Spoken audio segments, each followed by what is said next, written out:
Welcome to my channel. You're now tuned in with Brittany Marie. And baby, trust me, I got all the tea. Say, welcome to my channel. One more time. Welcome to my channel. Hello and welcome back to my channel. So today I will be reviewing the Love and Marriage Season 1 Episode 1 that premieres on the OWN network. Now, I discovered this show on YouTube. It just so happened to pop up in my news feed. And so I wanted to take a look and see, what Auntie Oprah has to offer us. And actually, it's a really, really good show. I'm not even going to lie to you.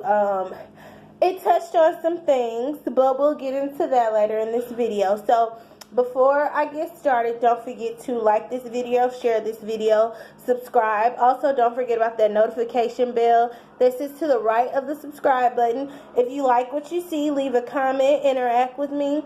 Tell me what you think. But we're going to go ahead and move on to the video. The episode opens up, it's based off of 3 black couples in Hunstville, Alabama, and they had to let us know, honey, this ain't the ATL, this the ALA, okay? So, the episode opens up with, I believe it's the Holtz. Let me check my notes. Yes, the episode opens up with the Holtz, and it's about Melanie, and at first I thought his name was Marcel, but apparently his name is Martell, okay? So it opens up with them, and apparently they are entrepreneurs, they're contractors of some sort. They talk about how they met. They started out, I guess, fresh out of college when Melanie first graduated from college. He put a ring on it. They let us know that they have 3 beautiful children. And I believe their little girl name is Macy Hunty. Macy is an actress. Mama, that little video clip they showed, I was like, oh, look at her face. And how she could just flip them emotions that quick. I was like, well, she going to be something to deal with.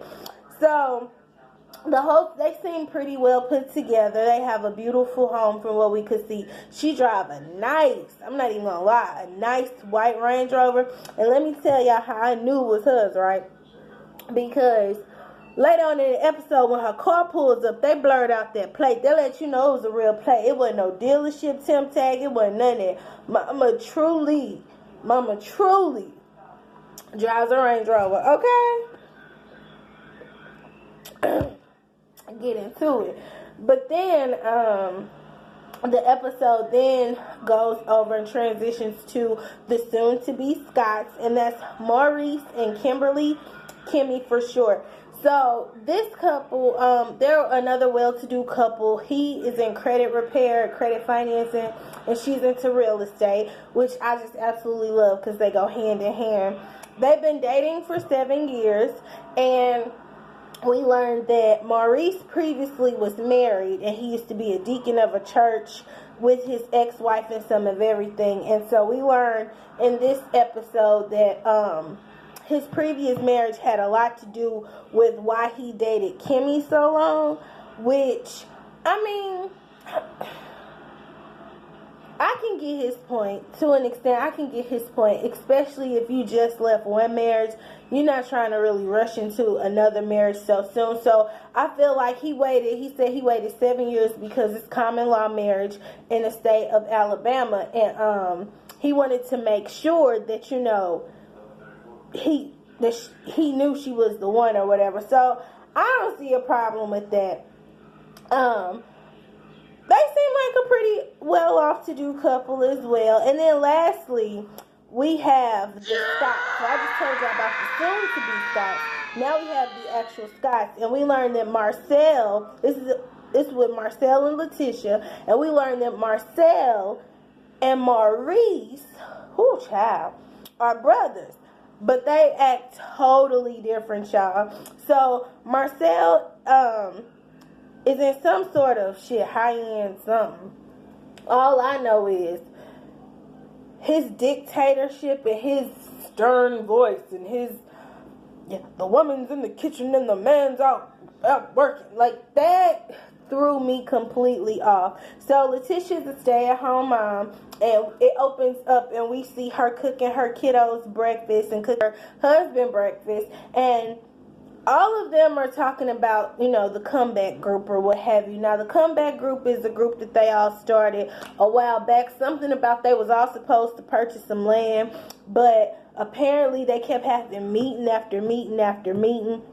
And so, nothing ever got resolved. So, Melody and Martell, the perfect couple, they went ahead and purchased the property, and then, vicariously in conversation was just like, oh yeah, about that little down, you want some chicken? Like, so that's how they kind of had told them about it. And so it kind of got the friendships a little tight, because they like, yo, how you just gonna introduce us to this land, have us meeting and putting in all this work, and then you go buy the land from up under us.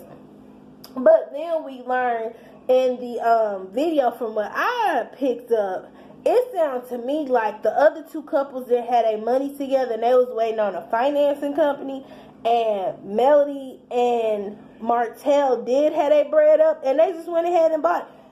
I don't know nobody. I wish I knew somebody, but I don't know nobody who could just go out and purchase 47 acres and be like, it's a done deal. You get what I'm saying?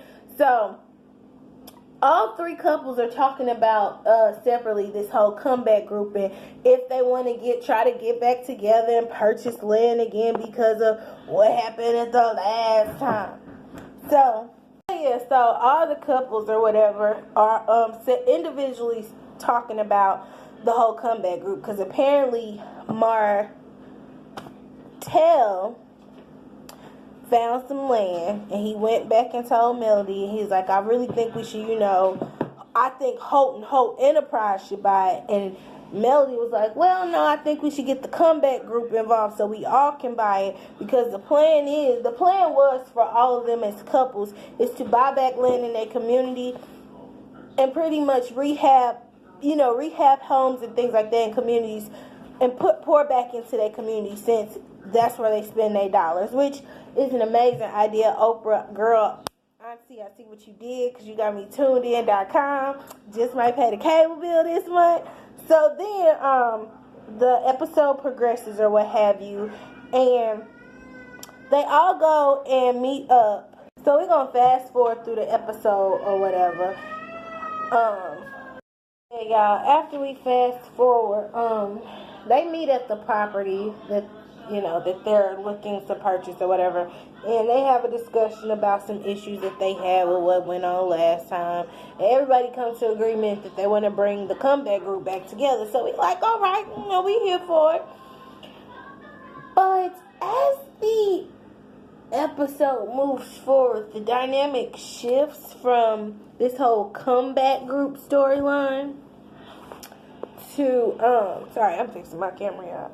It shifts from the comeback group storyline to, now we're about to get into the relationship aspect of it. And so, from what I could tell you, from my favorite couple so far to my least favorite, I like the soon-to-be Scotts so far. I like them a lot more. I feel like they're a lot more real. As far as reality goes, this is the real portion. I feel like they really are in sync with each other, even though she's an older woman, he's a younger man. Even their professions go hand in hand. Credit repair, real estate. Like, then it's Martell and Melody. And then lastly, is them damn real Scotts. And I'm going to tell you why. I feel as if Martell and Mel do have issues. They do, just off of what I perceive through my computer screen. I do feel like they lie about the current state of their relationship. I feel like it's a lie. I do feel as if they have infidelity issues. Martell does give off that handsome, swaggadocious. They like I said, they pushing their real cars. We saw their real house. This is not like no storyline based nothing. But I just feel as though they're one of those couples that you see where I'm fine, it's fine, everything's fine, we're good. And then behind the scenes, they be fighting like cats and dogs. So I only put them second because that damn Marcel Scott and Leticia Scott, first off, honey, she said that she wanted to stop being a stay-at-home mom. She went to school and got her real estate license or what have you, and now she wanted to do half stay-at-home mom, half work in the field, because she's been a stay-at-home mom for 12 years. And I will say, after 12 years, a bitch don't want to be in the house all the time. Excuse my language, but I want to go out and do something. I don't want it to just be breakfast, lunch, dinner, kids, you. Because then what do I have? What do I have to look forward to? And so Marcel then tells her, well, we need to defend our roles here, because basically when I married you, you knew what it was when you signed up. It's not negotiable. You're not quitting being a stay-at-home mom to go sell houses. Like, no. Know your role, stay in your place. So she then turns around and asks him, so what was the point of you paying all that money for me to go to school if this, you knew this is something I want to do? He told her flat the fuck out. He said, oh, I thought that was just, a hobby. I thought that was just for fun. I didn't know you were serious. And, you can just tell her whole, she just shut down. And she's one of those people who, her voice was trembly. She looks so unhappy in the face and so afraid in the face. This is just, like I said, how I perceived it through my computer screen. I started to feel kind of sorry for her. But then I only took it back because later in the episode, she said she ain't regret marrying him, even though she know now. If she knew now what she knew back then, she probably still would marry him or something like that. So I was just like, he is very much a chauvinist. He's, like I said earlier, he gives me dictator, where it's even the way that they talk, she's not very articulate. But you can tell he's been in board meetings and business meetings, and he knows how to project himself, and he knows how to carry himself, and he knows how to enunciate each and every letter in the word. And she's more laxed, and she got that down south kind of accent. She I just thought that, after. So she's yeah, and you could tell she just seems in the room, he's the snake and she's the mouse. She's very timid. She's very it broke my heart, because women's liberation ended in the 60s.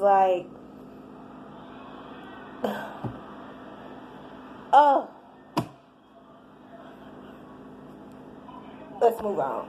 So then we get to the soon-to-be Scott's home, and